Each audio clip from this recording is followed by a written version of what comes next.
Guys, good morning. Another day, another place. Today, my fourth day here in Morocco. I'm here in Rabat still. Bibisitahin ko. I will try, okay, to go to Chala Castle. I want to take a taxi but I want to walk because along the way may mga madadaanan ding ibang place na pwede mong bisitahin. So, kung maglalakad around maybe 42 minutes papunta doon. So, andito pa ako sa hotel, nag-prepare na ako, and then lalabas na tayo ng hotel, then pupunta na tayo doon sa Chala Castle. See you guys. So guys, this is the museum of National Foundation of Museum. So ayan, ang ganda ng koan. Tapos yung famous doon na parang sultan andoon. Ganda ng lugar. So ayan, yung mga may bird, tapos tingnan naman ang ganda. Instrument ata to, nabasag na instrument, so preserve nila. Ganda, tsaka yun parang abstract. So ito na yung papuntang Chala Museum, Chala Castle I mean. So ito yung gate nila, yung dadaanan papuntang airport, papuntang Saleh, ibang lugar. Ito pa yung parang pinaka barrier nila. So ayan, ito yung place ng Royal Palace. Parang umuulan na ng lugar. Ganda. So guys, malapit lang pala yung Chala Castle. Nandyan lang katapos mo ng Royal Palace, paglabas mo ng gate dito, yan ang Chala Castle. Lapit lang pala. Tapos yun yung tallest na building nila. Lapit lang. Okay, we're going there. So guys, we have arrived here in the castle, Chala Castle. So ayan, yung Chala Castle. Okay, so before my ticket, kukuha ka muna ng ticket dito sa side. Tingnan natin kung magkano mga ticket nila. Check natin. Ticket price. Hi. Yeah, well, check 300 baht. This is a guide service. Yan yung ticket nila. Audio guided is 100, entry fees 50. So individual visit naman and audio guided visits 120 and entry fees 70. So 70 lang mabayaran natin. Okay, so over 25, and then for students and kids 15 to 25, 50.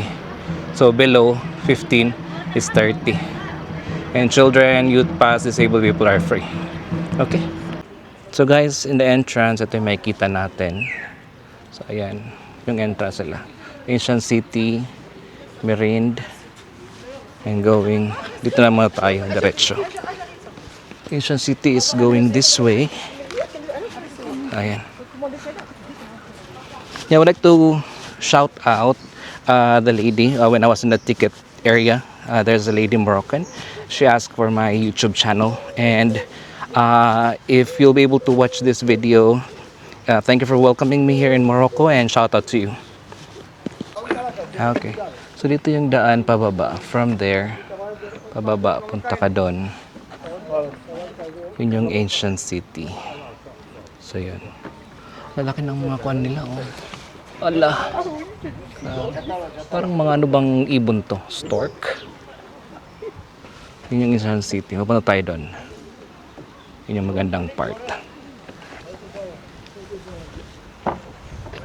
Okay, so guys, yan yung ancient city. Kita nyo. So ayan, mga ruins na siya. Siguro parang mga malalaking bahay-bahay to before. Tapos nasira na ng giyera or ng panahon. Kaya yan na lang yung mga naiwan. So preserve nila yan. Diba? Ito, maliit na mosque. Yan ang daan. So yun. So So yan yung mataas na building. Ganda. So guys, ito dito yung Abu Yusuf Yaqub Mosque. Pero ruins na lang siya. Ayan na siya. Ruins na lang siya. Ganda ng mosque. Tapos dito sa taas, nagkaroon ng nest yung, hindi ko alam kung anong ibon to. Parang stork or basta meron silang malakas na tunog. Narinig ko kanina. Lakas ng tunog. Yan sila. Yan yung mosque.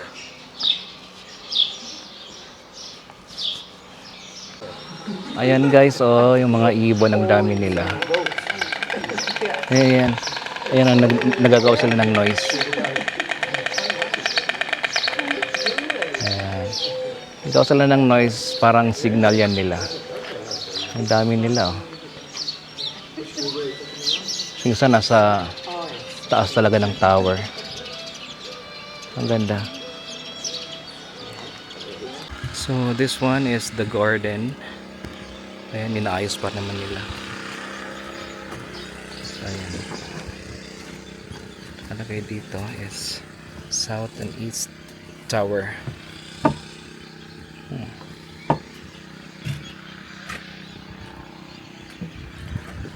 Ayan. Mga bulaklaki. Wala namang maganda dito na side. Doon tayo sa mga ancient city. So ito dito yung Merenids Bath. Ito yung siguro yung pinapaliguan ng mga princess. Parang hammam nila. Ito dito. Maliit lang. Ito yung entrance niya dito. Yan. Pasok mo. Nakasulat dito. The Merenids Bath. Merenid Baths pala. Kumakyat ka na dito. So yan, makikita mo na yung ancient city.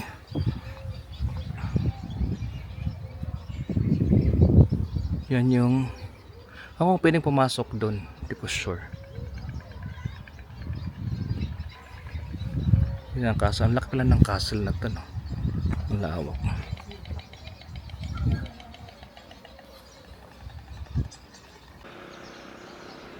So guys, ito naman yung side na to. Ito yung sa ancient city na.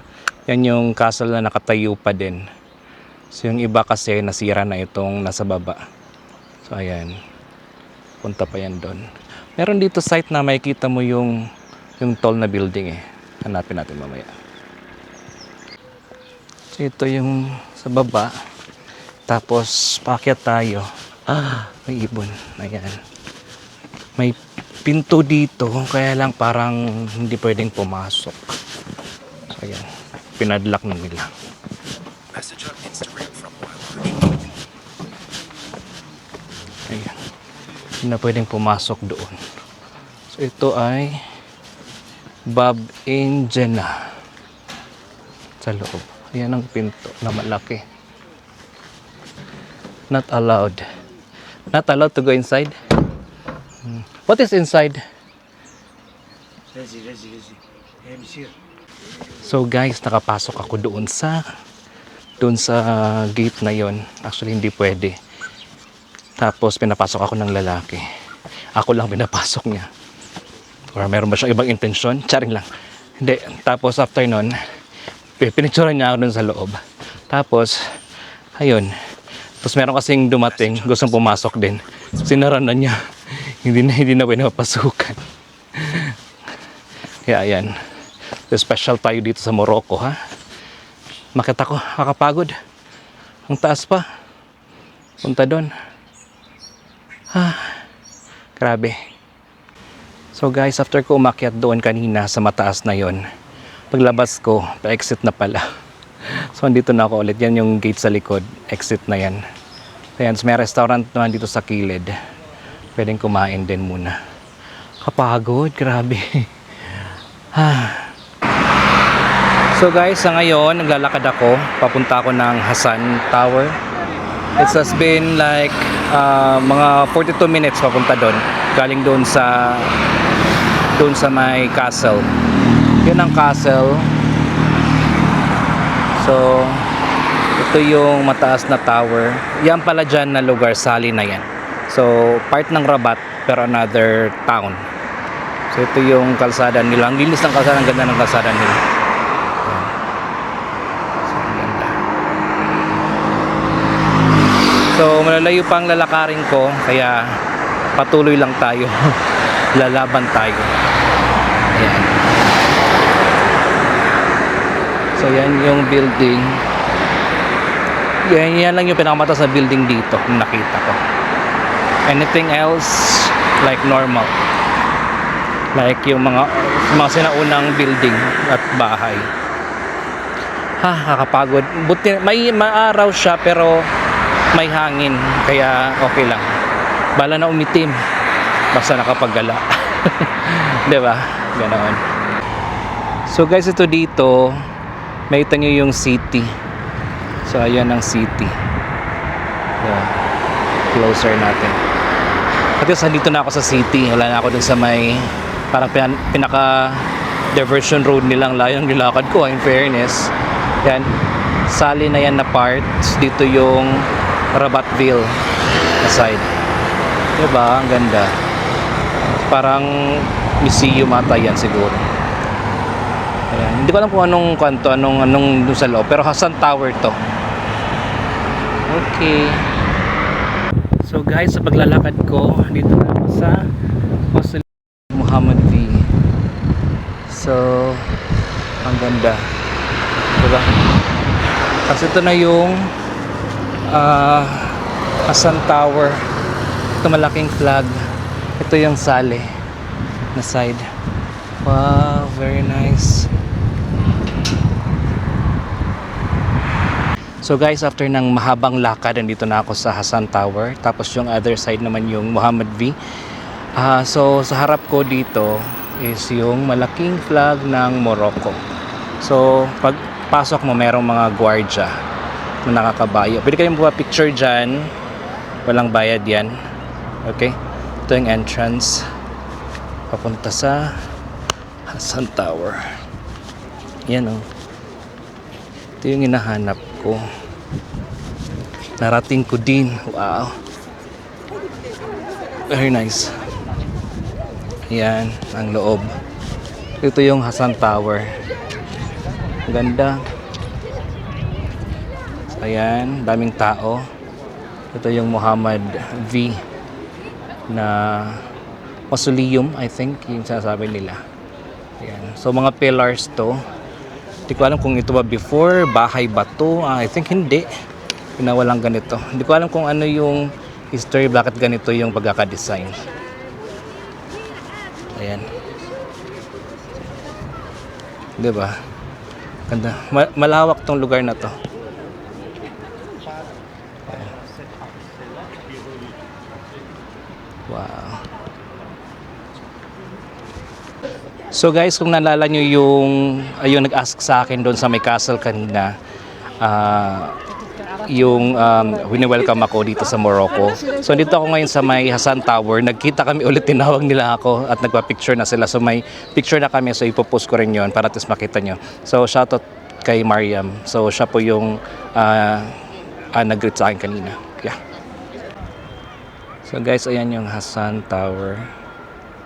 Malapitan.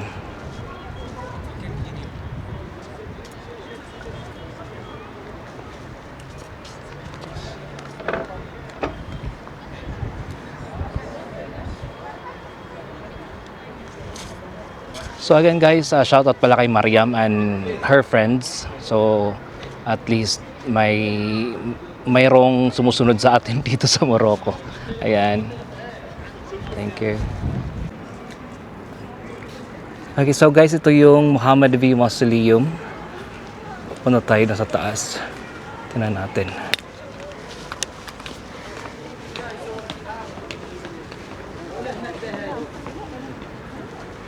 Tsura nito.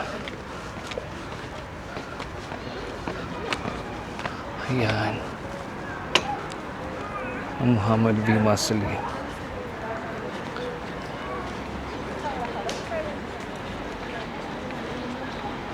This structure ay. Kada kada gate may bantay. Yan o. Kakagawa.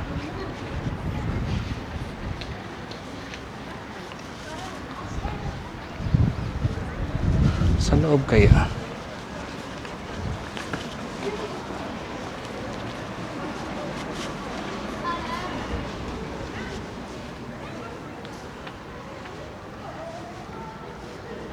Ang ganda.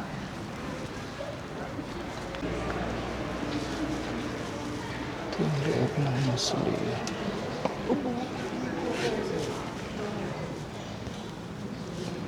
Ganda ng taas.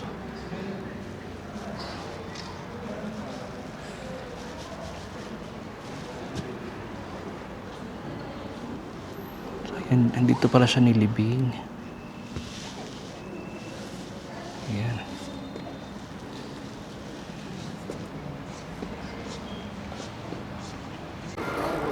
So guys, ayan, last look sa Sun Tower. Tapos ito naman yung Muhammad V Mausoleum sa likod ko. So total of, let's say, 2 to 3 hours walk today. From morning until now, it's 4 o'clock in the afternoon. So diyan ko natatapusin yung video ko dito sa Rabat. Okay, so mag-enjoy muna ako. We'll do some shoppings maybe, or else some souvenirs. So ayan, I hope na nag-enjoy kayo dito sa Rabat na tour ko. This is Travel with Jason saying, travel while you can because life has no rewind. Thank you guys!